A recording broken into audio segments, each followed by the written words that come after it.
सुलह की स्थिति में भी जमानत आपको कचहरी से ही मिलेगी, और अगर सुलह नहीं करते हैं, आपका चालान हो जाता है, तो भी जमानत आपको यहीं कचहरी से ही, मजिस्ट्रेट के वहां से ही जमानत मिलेगी।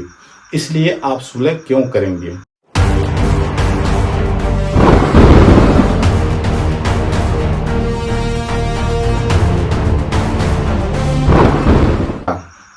तो आज हम लोग जानेंगे इस वीडियो में भारतीय नागरिक सुरक्षा संहिता की जो धारा 135, 126 और 170 है, वो है क्या।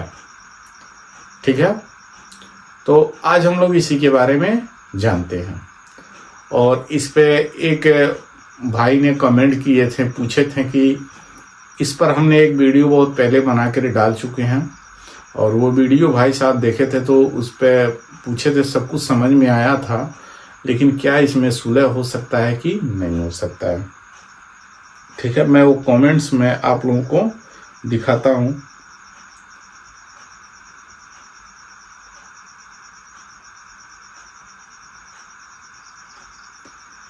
क्या सुलह हो सकता है कि नहीं हो सकता है।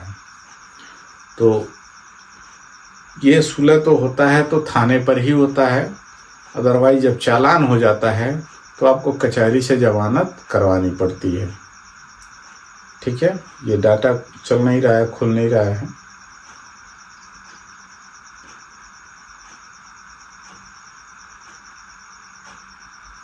चलिए छोड़िए, तो हम लोग जानेंगे BNSS भारतीय नागरिक सुरक्षा संहिता की जो धारा है 126, 135 और 170। इसके पहले था पुराने कानून की जो धारा थी 107, 116 और 151। ठीक ना, 107, 116, 151, यानी 151, 107, 16 था। ठीक है, ये पुराने कानून की धारा है और ये नए कानून की धारा है। तो जब ये धारा किसी भी व्यक्ति के ऊपर लगता है, कब ये धारा लगता है, मैंने सारी चीजें अगले वीडियो में मेंशन कर दिया, बता चुके हैं। ठीक है, ये कब लगता है ये धारा, जब आप किसी प्रकार की कोई अकृत्य करते हैं, कोई कार्य, ऐसा आपराधिक कार्य करते हैं, ठीक है, जिसके बारे में आपको सूचना पुलिस को दी जाती है। ठीक है, जिसको सूचना इत्तिला पुलिस को दी जाती है, और पुलिस आती है, आपको उठा करके पकड़ के लेकर जाती है थाने पर, और थाने पर लेकर के जाती है और बंद रखती है 24 घंटे के अंदर।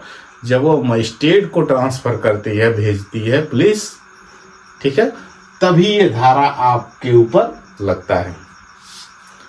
ठीक है, अब इसमें क्या है कि ये जो धारा है, पुलिस को इत्तिला करना और आपके खिलाफ शांति भंग का नोटिस जारी करना, और जब नोटिस जारी करना, फिर उसके बाद से यदि आप पकड़े जाते हैं, हिरासत में लिए जाते हैं, तो हिरासत में लेने के बाद मजिस्ट्रेट को ट्रांसफर करना। ठीक ना, यही तीनों धाराएं हैं। पुलिस को इत्तिला देना, फिर आपके खिलाफ नोटिस, शांति भंग में नोटिस जारी करना, और जब आप पकड़े जाते हैं, पुलिस के गिरफ्त में आ जाते हैं, हिरासत में आ जाते हैं, तो चालान करना, मजिस्ट्रेट के 24 घंटे के अंदर मजिस्ट्रेट के पास चालान करना, भेजना, ट्रांसफर करना। ठीक है, तो यही ये तीनों धारा है। अब मैं आपको समझा रहा हूं, बता रहा हूं कि इस धारा में अगर दो पार्टी के बीच में को और ख, ये दो पार्टी है, को और ख से झगड़ा हो जाता है। ठीक है, और ख ने क्या करता है, यह पुलिस को इत्तिला कर देता है, सूचना दे देता है, और पुलिस आती है, ख को उठा करके लेकर जाती है। तो जब यह सूचना, ठीक ना, मिलती है पुलिस को, तो वह उठा करके लेकर जाती है इसको। जब पुलिस इसको लेके जाती है थाने पर तो ये शांति भंग में इसका चालान होता है। पहली बात तो पुलिस उठाएगी तो अपने गिरफ्त में लेगी, उसे गिरफ्तार करेगी, अपने कब्जे में लेगी और थाने पर ले जाएगी। तो जब थाने पर ले जाएगी, जब पुलिस क्या करेगी, फिर जब मजिस्ट्रेट के पास भेजेगी तो वो चालान करके भेजेगी। ठीक है, शांति भंग में चालान करके भेजेगी मजिस्ट्रेट के पास। ठीक है, तो इसमें सुलह तभी होता है जब पुलिस उठाती है और यहाँ पर पुलिस उठाती है और यहाँ थाना पर जब ले जाती है तो आप यहाँ पर थाना पर सुलह कर सकते हैं। बात सुलह की आई है तो आप थाने पर सुलह कर सकते हैं। लेकिन आप थाने पर सुलह क्यों करेंगे? अगर पुलिस इनको उठाई है, इनको पकड़ी है, ठीक है, और इस पार्टी को भी यहाँ बुलाई है और इस पार्टी को तो पकड़ के ले ही गई है थाने पर, ठीक है, और जब मान लीजिए इसको सुलह क्यों करेगी? जब इसको यहाँ पे ले गई है थाने पर तो आप सुलह क्यों करेंगे? क्योंकि जब भी आप थाने पर से इस कौ के द्वारा जब सुलह होगा, सुलह किया जाएगा, तभी भी आपको 135 के तहत शांति भंग का तो नोटिस जारी होगा ही। ठीक ना, पुलिस यहाँ से क्या करेगी, छोड़ तो देगी आपको थाने से ही, लेकिन आपको शांति भंग का नोटिस जारी जरूर करेगी और कहेगी कि जाइए आप कचहरी में जमानत करवा लीजिएगा। ठीक है, जाइए आप जब कचहरी में जमानत करवा लीजिए। तो आपको जब कचहरी में जमानत करवाना ही है तो आप सुलह क्यों करें? सुलह करेंगे तो आपको यहाँ भी पैसा लगेगा और फिर यहाँ से जब ये मजिस्ट्रेट के पास, जब यहाँ मजिस्ट्रेट के पास जब भेजेगी तो यहाँ भी पैसा लगेगा, यहाँ भी पैसा लगेगा। तो आप पैसा दोनों जगह क्यों देंगे? आप यहाँ पे गए, पुलिस आप चालान करेगी, आप यहाँ पे आइए, यहाँ पे पैसा दीजिए, यहाँ से जमानत लीजिए। ये जो जमानत होगी आपकी पक्की जमानत होगी। जो भी आपका पैसा लगेगा यहाँ पे लगेगा, पक्का लगेगा और यहाँ से पक्की जमानत होगी आपकी। ठीक है, मजिस्ट्रेट के द्वारा आपको पक्की जमानत मिल जाएगी, आप हमेशा के लिए यहाँ से छूट जाएंगे। लेकिन यहाँ से जब छूटेंगे तो यहाँ तो फिर आना ही है आपको, यहाँ जमानत करवाने के लिए फिर आपको आना ही है। इसलिए ये मैं आपको कहूँगा कि सुलह क्यों करेंगे, दोनों पक्ष जमानत करवाएं। अगर मान लीजिए इसको यहाँ पे भेज रही है, ठीक है, इसको अरेस्ट करके गिरफ्तार करके पुलिस भेज रही है तो इनको भी क्या करेगी, अगर थाने पे दोनों को बुलाई है तो इनको बाहर के लिए नोटिस जारी कर देगी। ठीक है, शांति भंग में इनको भी जारी कर देगी। लेकिन ये क्या करेंगे, बाहर जमानत करवाएंगे। अगर ये नहीं है, इनको अगर नहीं नोटिस जारी हो, एक पक्षी अगर चालान होता है, एक व्यक्ति का एक पक्षी चालान अगर हो जाता है, ठीक है, इनका चालान हो जाता है तो इनको भी जाकर इनके केवल एक पक्षी जमानत करवानी पड़ेगी कचहरी से।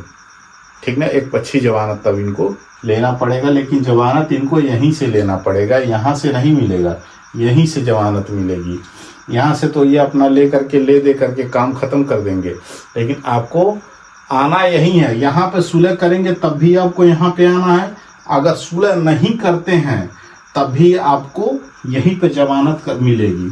यानी सुलह की स्थिति में भी जमानत आपको कचहरी से ही मिलेगी, और अगर सुलह नहीं करते हैं, आपका चालान हो जाता है, तो भी जमानत आपको यहीं कचहरी से ही, मजिस्ट्रेट के वहाँ से ही जमानत मिलेगी।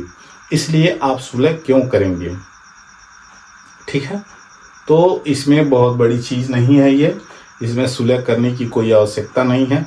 हाँ, अगर आप ऐसा कोई अपराध न किए हों जो संज्ञेय अपराध हो और मजिस्ट्रेट के द्वारा विचाराधीन हो कि ठीक है इसको अभी कस्टडी में रखो, फिर देखते हैं, जैसे किसी लड़की का मामला हो गया, किसी मर्डर का मामला हो गया, या किसी अन्य ऐसे आपराधिक संज्ञेय अपराध का मामला हो गया, अगर ऐसे अपराध होते हैं तो आपको यहाँ से जमानत नहीं मिलेगी।